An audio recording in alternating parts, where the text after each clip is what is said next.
El día de hoy vamos a mis compañeros van a exponer lo que son cambios fisiológicos asociados a la anestesia, ¿no? Principalmente cambios cardiológicos, respiratorios. Entonces, por favor, vamos a habilitar a las compañeras. A partir de la próxima semana, por favor, así que tengan en cuenta esto, voy a tomar past test ya del tema de la clase anterior, ya, para que puedan, eso como les dije, va a ser nota también para el promedio de anestesiología. Adelante. Buenas noches, compañeros, buenas noches. Vamos a dar inicio con el tema de la exposición, que es fisiología aplicada a la anestesiología. Bien, vamos a ver que en sí el sistema cardiovascular nos vamos a basar más que nada en lo que es el ciclo cardíaco. Entonces, el ciclo cardíaco va a ser lo que es la secuencia de lo que son los eventos mecánicos que mediante gradientes de presión va a permitir bombear el volumen sanguíneo a las diversas partes del cuerpo a través de varios mecanismos que van a incluir lo que es la actividad eléctrica, lo que es la presión y volumen dentro de las cámaras, lo que son las aurículas y los ventrículos, también lo que son la apertura y cierre de lo que son las válvulas cardíacas, en el color de lo que son las auriculoventriculares y lo que son las semillunares, y también lo que es el flujo sanguíneo. Bien. Primero que nada vamos a tener en cuenta lo que es en la primera imagen, vamos a ver lo que es un electrocardiograma, que para muchas personas puede representar un simple gráfico con curvas y todo, pero nosotros le vamos a dar un significado a cada uno de estos gráficos, ¿no?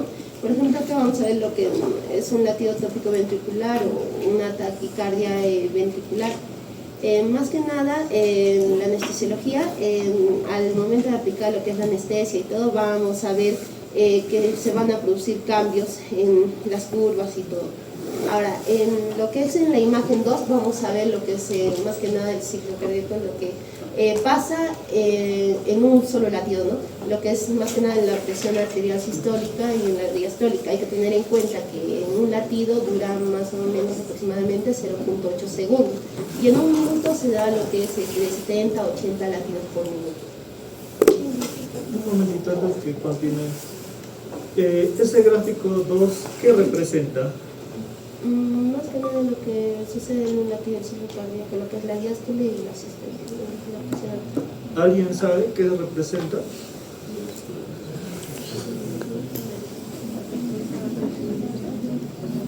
Presión arterial. Es una onda de pulso.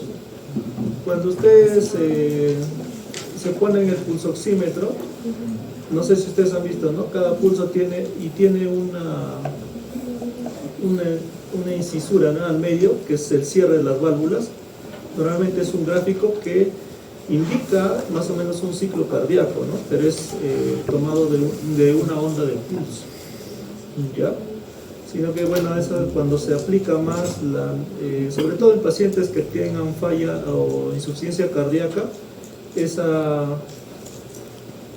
hendidura se pronuncia más, ¿no? Y nos da una idea de que el corazón demora en generar una sístole o una contracción, ¿ya? Pero bueno, esto es para que lo tengan en cuenta nada más, que normalmente siempre una onda de pulso bien graficada tiene esa hendidura.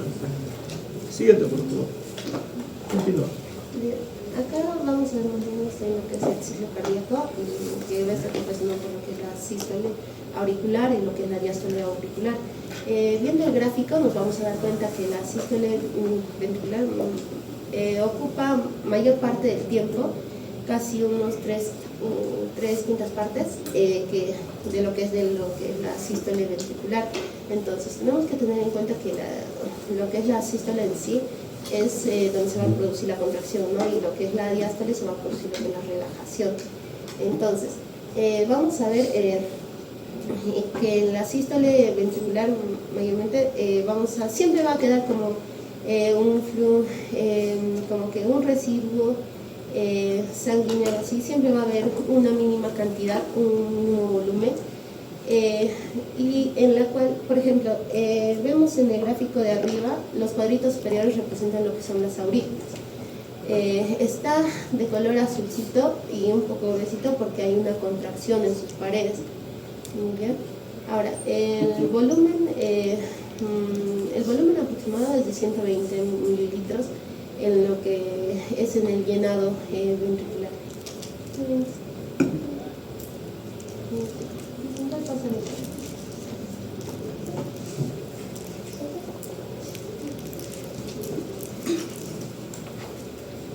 Bueno, este es el diagrama de Wiggers que representa todo lo que es el ciclo cardíaco con sus respectivas presiones y volúmenes, ¿no? Tanto de la sístole, diástole y de nuevo la sístole, ¿no?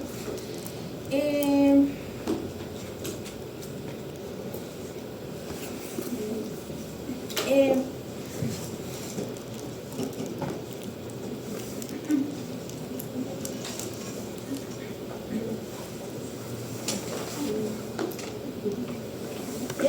sí, el diagrama de Wiggers va a estar combinado con lo que es un electrocardiograma y un fonocardiograma, ¿no? En el fonocardiograma mayormente vamos a tener lo que es el sonido, el primer sonido, el segundo sonido, y raras veces lo que es el tercero y el cuarto sonido. Básicamente este diagrama combina pues, lo que es el electrocardiograma y lo que es el fonocardiograma.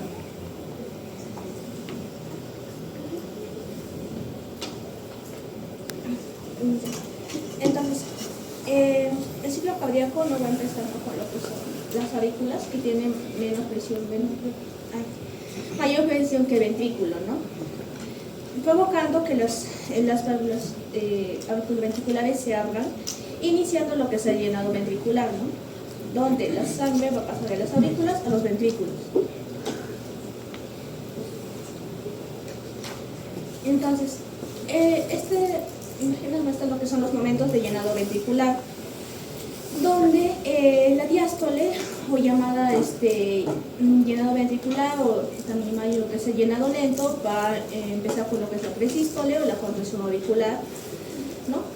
Este llenado ventricular va a pasar por tres momentos, lo que es el llenado rápido, el lento y la contracción auricular. En el llenado rápido las aurículas van a tener mayor presión y van a aumentar el volumen, ¿no? Mientras que los ventrículos van a tener menos presión que todas estas. En el llenado lento va a bajar la presión auricular y va a subir lo que es la presión ventricular, y ya luego en la contracción auricular se va a dar lo que es la despolarización, ¿no? Entonces, en la sístole tenemos lo que son la contracción isovolumétrica, ¿no? Que luego va a dar paso a la eyección. En la diástole tenemos lo que es la relajación isovolumétrica, que luego va a dar pase de nuevo, ¿no? A lo que es el llenado rápido y luego al llenado lento y repitiéndose todo el ciclo. Entonces, el ciclo cardíaco, ¿no?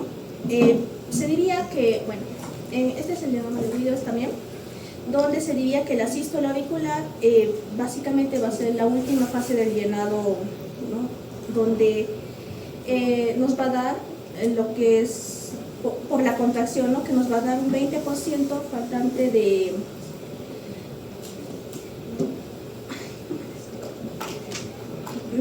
el 20% faltante de la sangre, porque en el Ya, un momento, chicas. Miren, miren, y no, la otra vez, disculpen si es que se sintieron maltratados, pero yo no les llamo la atención porque considero de que, o sea, o quiero ser malo, ¿no? Con ustedes. En realidad, me parece que no están entendiendo bien la finalidad de las exposiciones. Ahorita me están exponiendo fisiología cardíaca y yo no les he pedido que me expongan fisiología cardíaca, ¿no? Al final pueden dar un resumen inicial, pero la idea es que ustedes me den las conclusiones de que la anestesia, cómo influye sobre esa fisiología. No, porque ustedes ahorita ni están entendiendo lo que están exponiendo. Entonces, como les digo, no sirve de nada que ustedes, como les digo, lean, vean, o la mayoría creo que de sus compañeros, no sé si alguien ha entendido todo lo que les han explicado, pero yo particularmente algunas cositas estoy entendiendo, pero lo demás no les entiendo. No sé, están hablando porque, bueno, está escrito, ¿no? Pero no tiene sentido. Ya, entonces, por favor, chicos, para las próximas exposiciones. Y ahora me han mandado su exposición hace 2 horas, creo, ¿no? Entonces, creo que...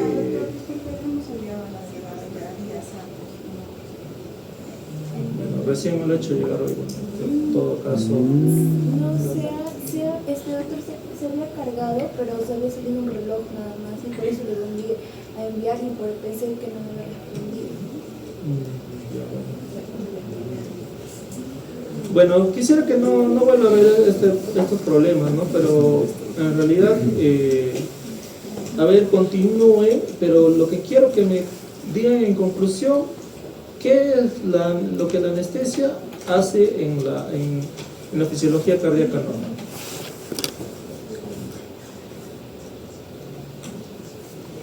Muchos analgésicos inhalatorios, como el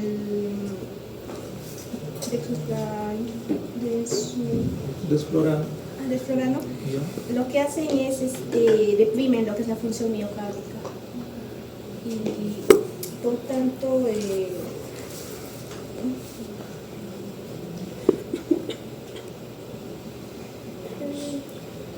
¿por qué? A ver. En lo que es por ejemplo, en lo que es la precarga, el uso de lo que son los opioides y otros anestésicos produce lo que es la vasodilatación venosa.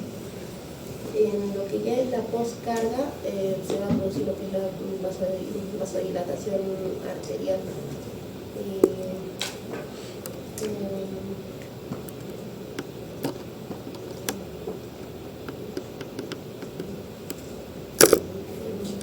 Ya, miren, al final creo que voy a tener que hacer las clases yo, porque la verdad que no van a salir sabiendo nada de este curso. Ya, a nivel cardíaco,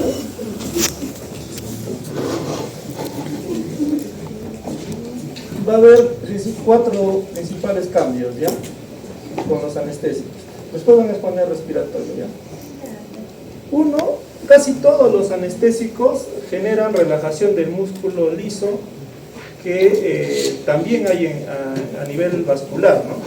Entonces y el principal efecto va a ser el hipotensor, ¿no? O sea, va a generar vasodilatación y por lo tanto hipotensión.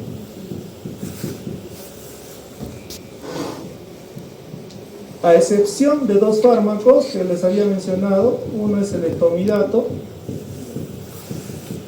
y la ketamina. Todos los demás van a generar vasodilatación, o sea, relajación del músculo liso e hipotensión. El segundo es inotropismo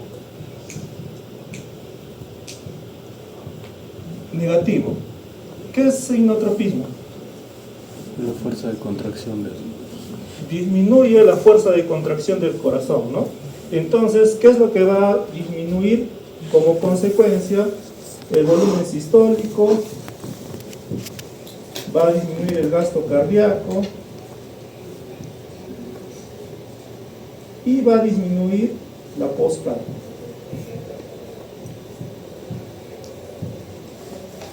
¿Ya?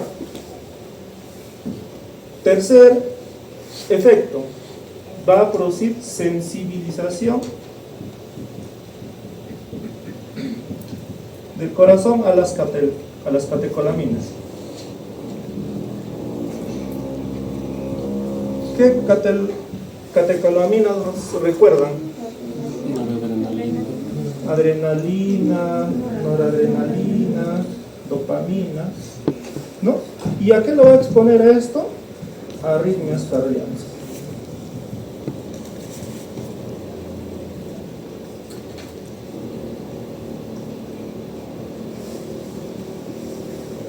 Y lo otro va a generar cronotropismo negativo. ¿Qué es cronotropismo? Las veces que se controla. Frecuencia cardíaca, ¿no? Entonces disminuye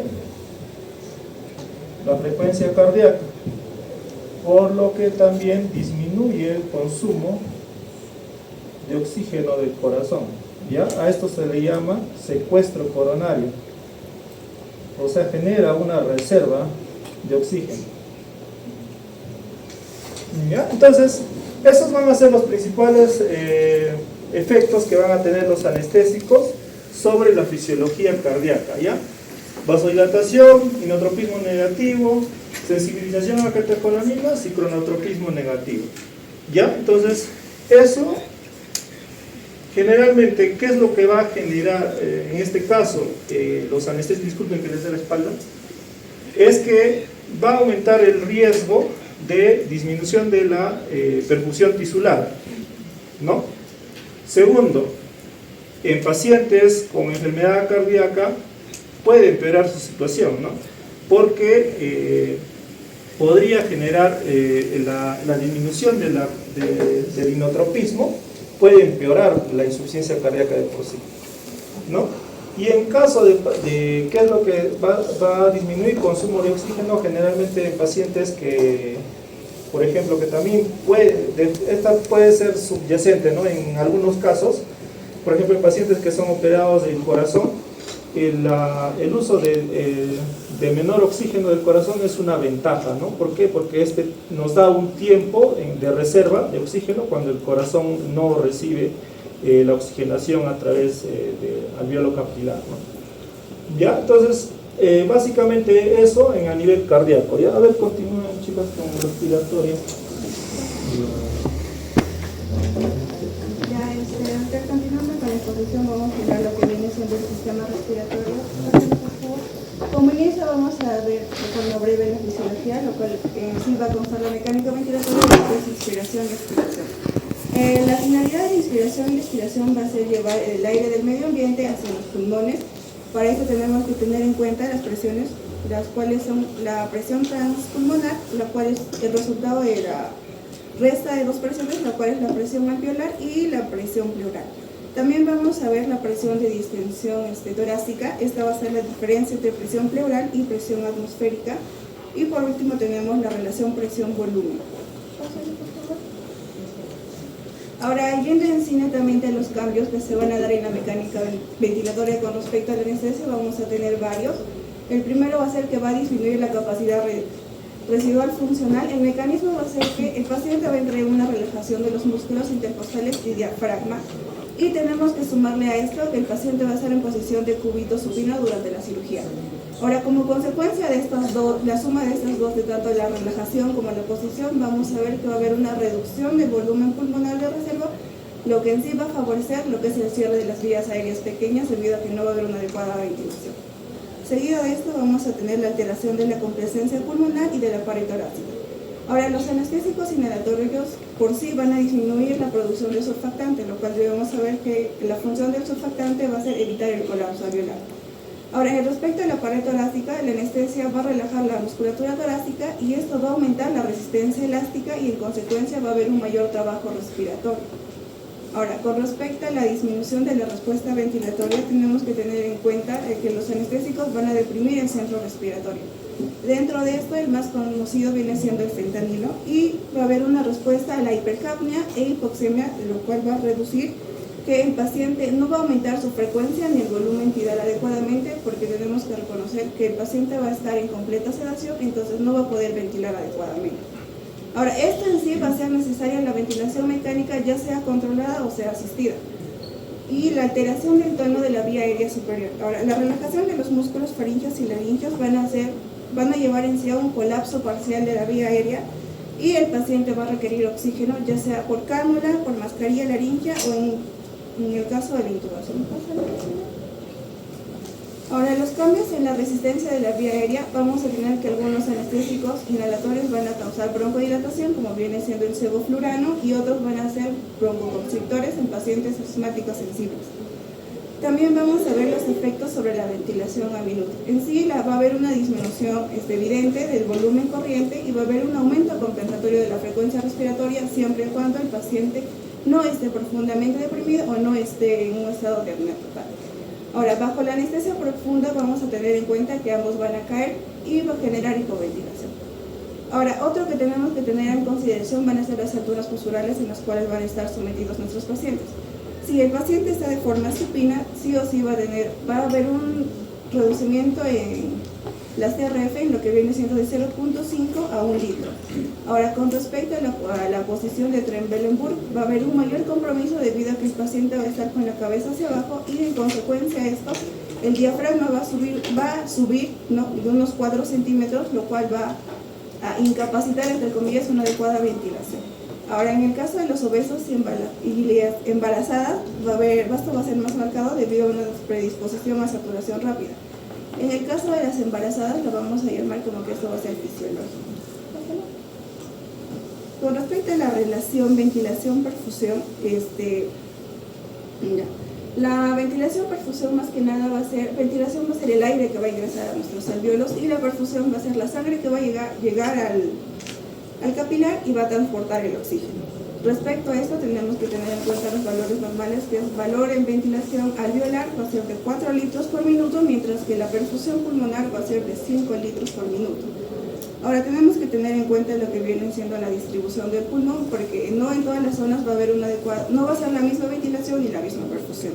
Con respecto a la zona 1, el ápice, vamos a ver que va a haber una mayor ventilación pero una menor perfusión. En la zona 2 lo vamos a considerar como zona óptima porque hay un equilibrio ventilación-perfusión, mientras que en la zona 3 va a haber una mayor capacidad de perfusión, pero una menor ventilación.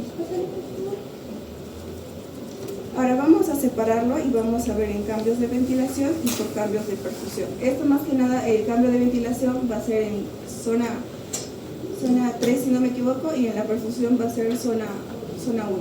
Ahora, con respecto a los cambios de ventilación, tenemos que ver que va a haber una disminución del volumen corriente, el cual es equivalente a 500 mililitros.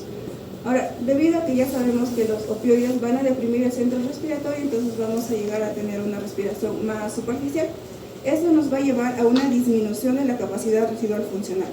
Tenemos que ver que el paciente de cúbito supino y va a estar relajado, entonces vamos a tener lo que vienen siendo los colapsos de vasos pulmonares y esto va a causar una atelectasia. O sea, en consecuencia vamos a hacer colapsar a los alvéolos y el resultado va a ser una zona de perfusión pero sin ventilación, lo cual lo vamos a conocer como un shunt. Ahora, va a haber una distribución desigual de la ventilación, entonces los anestésicos que van a ser inhalados van a llegar a unas áreas sí y a unas áreas no, o en algunas áreas va a llegar más que en otras, entonces se va a acentuar un desajuste de la ventilación-perfusión. Ahora, cuando vemos en sí el cambio en la perfusión, vamos a ver que va a influir más que nada la posición quirúrgica. Como ya lo mencioné, en la posición de Trendelenburg va a llegar más sangre a las vasos pulmonares, pero esos alvéolos van a estar comprimidos y tenemos que recordar que en las vasos pulmonares no hay una adecuada ventilación.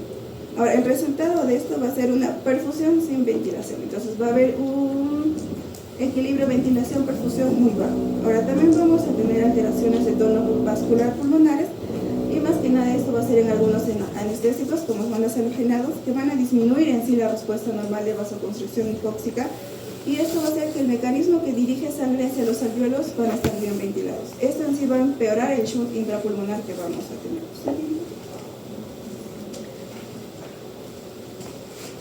Continuando con la exposición, ya viendo qué es lo que causa en la anestesia, qué es lo que pasa dentro cuando se somete al paciente una anestesia, entonces vamos a ver lo que son las estrategias para minimizar estos riesgos. Si bien sabemos que al meter los relajantes muscular, los opioides, lo que va a causar en nuestro paciente es un estado de apnea, ¿no? Entonces, lo cual deja de funcionar, se relaja, entonces lo que puede llevar lo que es al colapso de los alvéolos, ¿no? Como atelectasis. Entonces, para esto vamos a tener primero que es la preoxigenación con menor FiO2, que más que nada va a ser administrar lo que es oxígeno 100% antes de la inducción, ¿no? Esto se refiere que no es bueno darle al 100% debido a que puede, 100% de forma prolongada, porque esto también puede conllevar una atelectasis, es decir, un colapso de los alvéolos. Tenemos otro que es la presión al final de la inspiración, que más que nada se va a venir para mantener los alvéolos abiertos, es decir, que estos no colapsen durante la anestesia y que mejore el intercambio gaseoso, ¿no? Porque en la anestesia, como ya se refirió y ya lo explicaron anteriormente, eso es lo que pasa. Las maniobras de reclutamiento pulmonar esta consiste más que nada en insuflaciones de aire forzadas durante la anestesia para que reciban oxígeno en las zonas colapsadas de los alvéolos, ¿no? Esta puede hacerse en una cirugía torácica, donde solamente la intubación, digamos en una operación de pulmón, la oxigenación vaya solo a un pulmón dirigido, ¿no? O que durante la intubación haya habido un problema, ¿no? Que tal vez a la intubación, como sabemos, el lado derecho, el bronquio es un poco más oblicuo, más recto, entonces se haya ido para ese lado. Entonces en el monitor de por sí te refiere que está oxigenándose bien, pero a la auscultación podemos darnos cuenta que un pulmón está más oxigenado, que ya haya desaparecido los ruidos, y en este caso en el otro sí esté permanente, ¿no? Entonces en esto es donde se va a ejecutar lo que son las maniobras de reclutamiento pulmonar. Y el otro más que nada es el mantenimiento de la ventilación mecánica adecuada, que esta se va a llevar a cabo durante toda la anestesia, para mantener los volúmenes y no haya daños pulmonares, ¿no? Más que nada las estrategias que se va a tomar para minimizar los riesgos es más que nada prevenir las atelectasias, que es decir, el colapso alveolar, optimizar la oxigenación y evitar lo que son complicaciones respiratorias. Entonces vamos a ver un caso clínico más o menos explicando acerca de continúen. En base a lo que han expuesto respecto al sistema respiratorio, ¿me podrían hacer, igual que al sistema cardíaco, 4 conclusiones del efecto de los anestésicos sobre el sistema respiratorio?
Con respecto a la disminución de la capacidad funcional, el estado normal viene siendo 500 mililitros.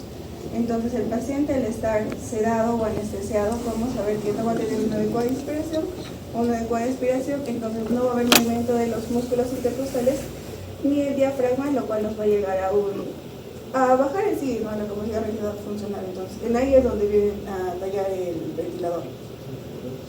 El otro es la alteración de la vía aérea superior. O sea, más que nada el respiratorio se va de la mano con los suplidos, que va de la mano con la depresión del centro respiratorio y de que el paciente va a estar relajado. Entonces, la alteración de la vía superior va a ser de que al estar relajado el paciente va a relajar su laringe y su faringe, entonces también nos puede complicar al momento de la intubación, y debido a eso tenemos que darle oxígeno mediante el ventilador mecánico. Pero eso pónganlo ahí. 1, depresión del centro respiratorio. Ese es el principal y primer efecto fisiológico de los anestésicos. Por eso anestesia no se puede dar en una casa, ¿no? Porque si el paciente no tiene oxígeno, se muere de un paro respiratorio. Y ya, si no, anestesia se puede dar en un tópico, en cualquier lugar, ¿no? Depresión del sistema respiratorio. O sea, lo que va a causar es apnea.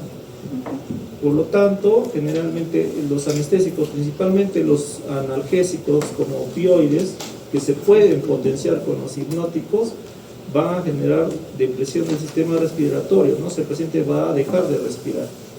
entonces puede llegar a generar un riesgo de paro, entonces requiere asistencia ventilatoria. El segundo cambio es el que has borrado, disminución del volumen residual funcional. No, la capacidad funcional está bien. ¿Ya?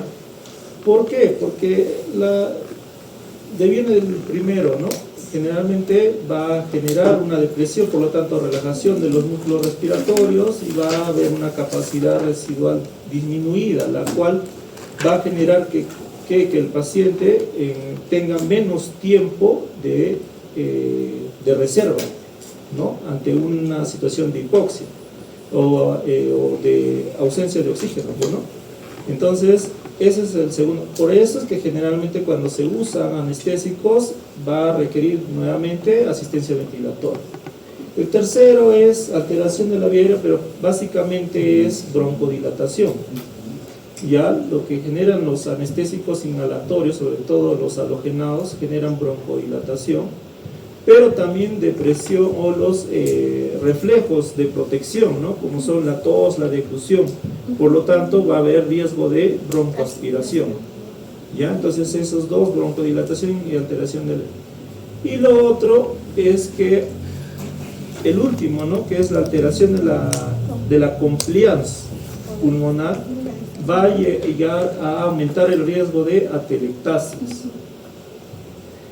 Esas son las atelectasias. ¿Qué es atelectasia? ¿Quién me define qué es una atelectasia?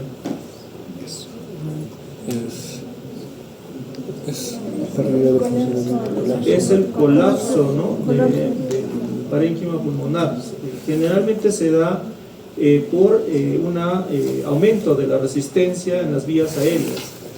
¿Ya? Entonces, esta alteración de la compliance, ¿no? O sea, ¿qué es compliance? Capacidad de distensión pulmonar. Entonces, cuando existe o hay exposición a los anestésicos, va a generar una resistencia.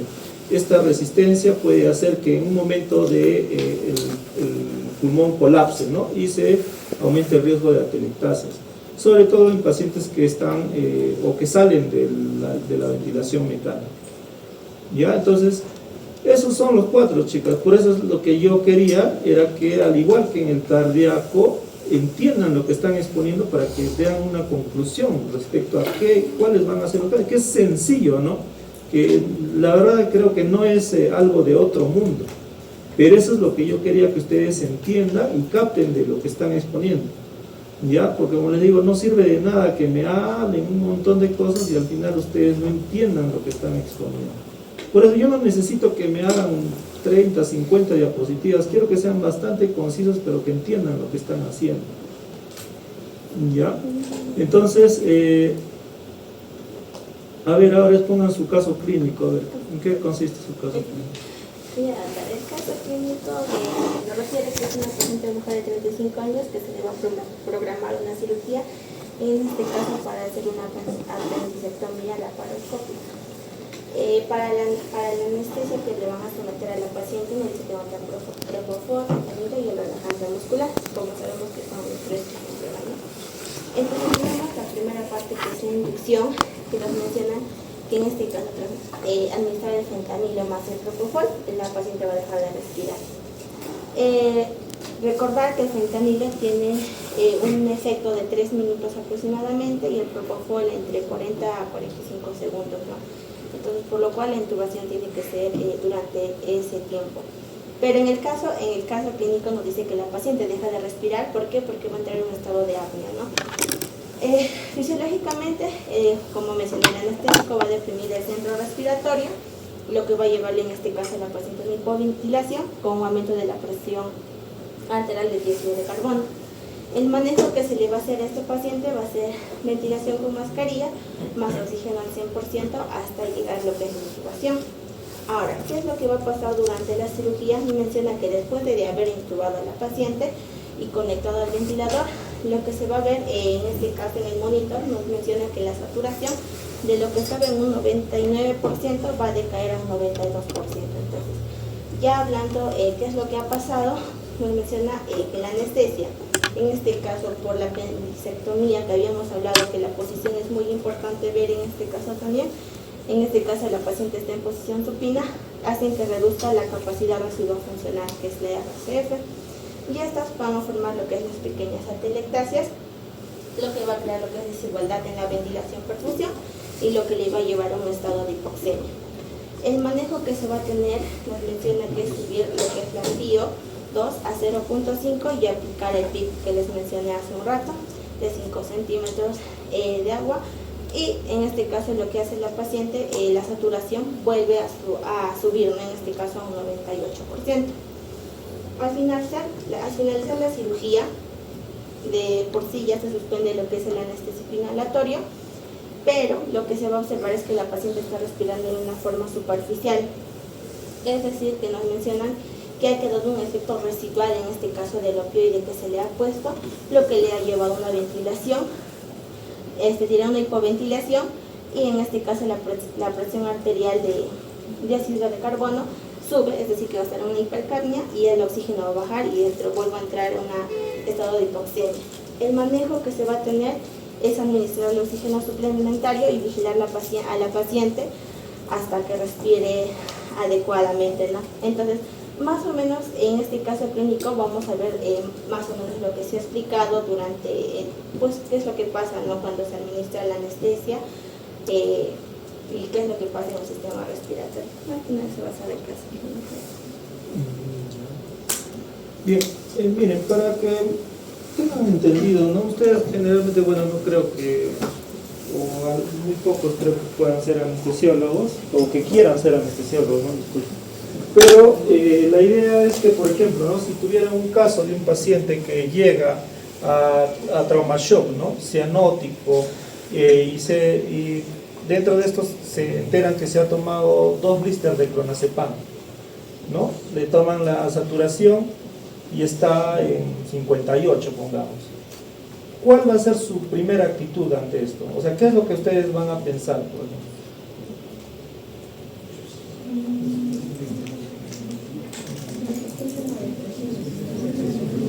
¿Y cuál es la causa de la depresión?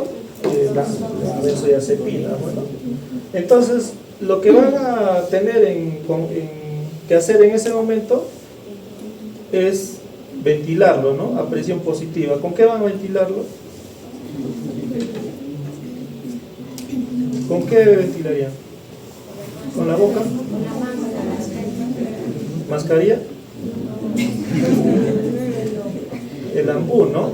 O el resucitador, ¿no? ¿Por qué? Porque lo que necesitan es ventilarlo, no necesitan darle oxígeno, necesitan ventilarlo, ¿no? Entonces, ¿por qué? Porque hay una depresión del sistema respiratorio. Ahora, ¿qué es lo probable de este paciente cuando le saquen un AGA, ¿no? ¿Una acidosis de qué tipo? Respiratoria. No se va a ver un aumento de la presión arterial de CO2, ¿no? Entonces, ¿y cuál va a ser el siguiente proceso? Ya una vez que el paciente recupera su saturación, que pueda mantenerse en una situación estable. ¿Por qué? Porque generalmente las benzodiazepinas no va a tener mucho efecto sobre el efecto cardiovascular, ¿no? ¿Qué es lo que sigue? ¿Qué es lo que seguiría?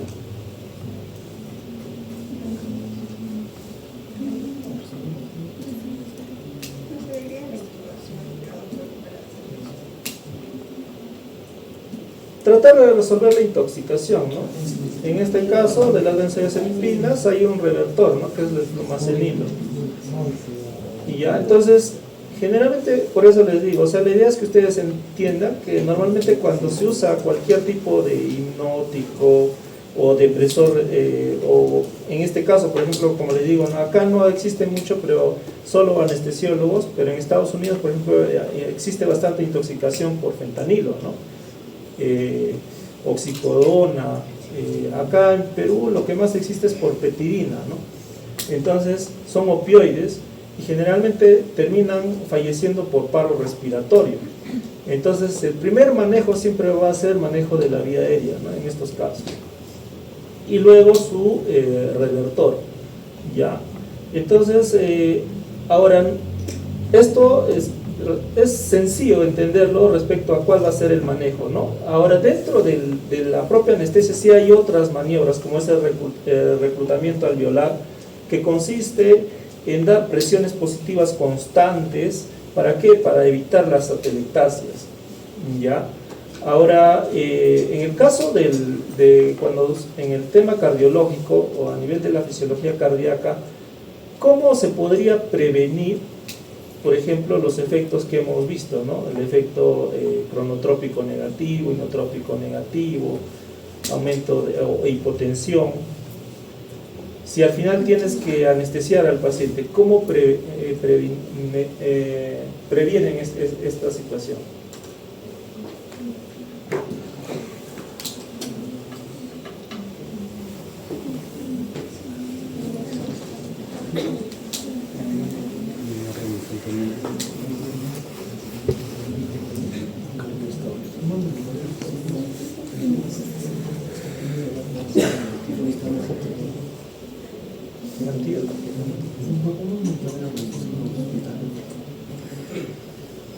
Por eso, si de forma rutinaria se usa propofenta, rocuronio y sevoflurana, o sea, siempre se les expone a anestésicos al 95% de pacientes. ¿Cómo se previene de que estos efectos tengan un efecto significativo, ¿no? Principalmente sobre el flujo sanguíneo cerebral, ¿no? Porque la hipotensión al que más va a afectar va a ser al cerebro, ¿no?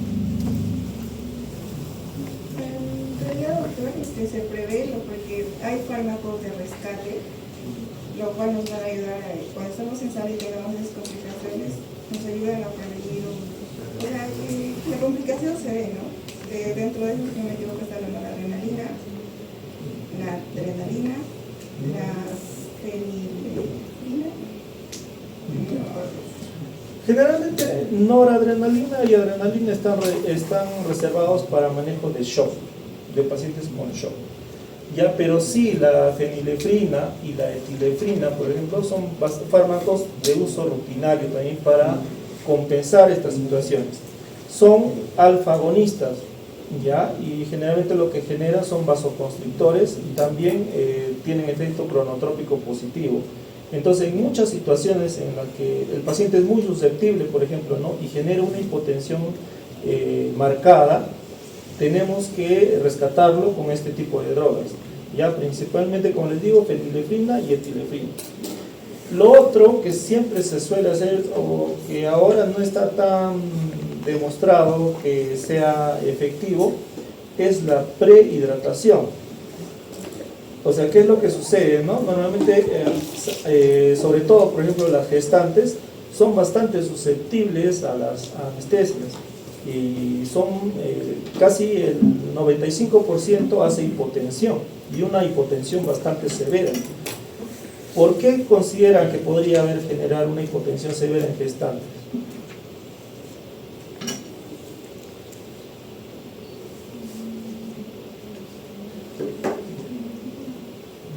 ¿A quién se le ocurre?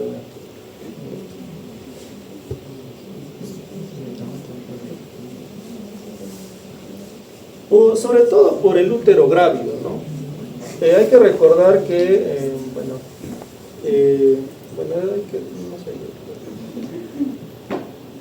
que la aorta va a estar debajo del producto, ¿no? Pongamos que es el útero, ¿no?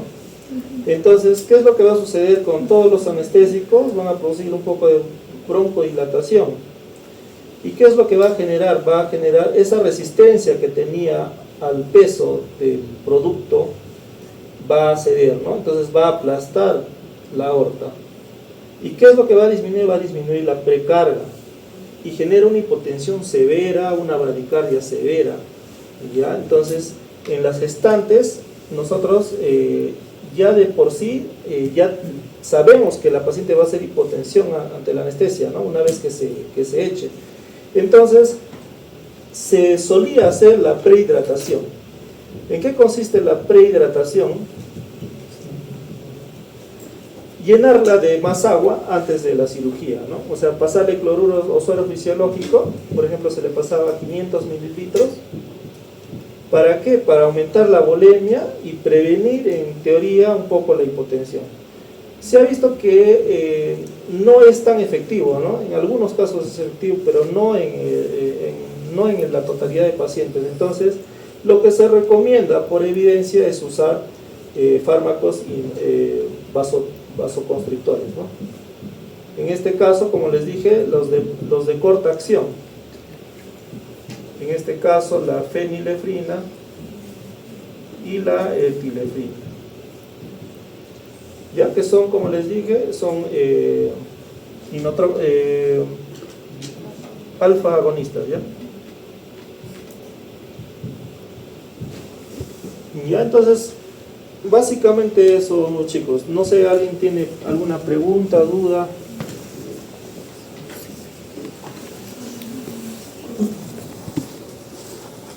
Ya, chicos,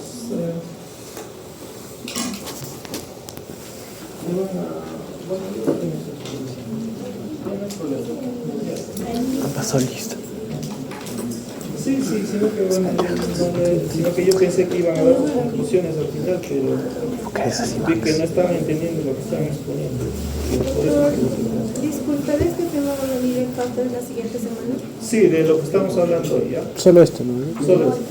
Fisiología, cardíaco, respiratorio. Cardíaca y respiratoria.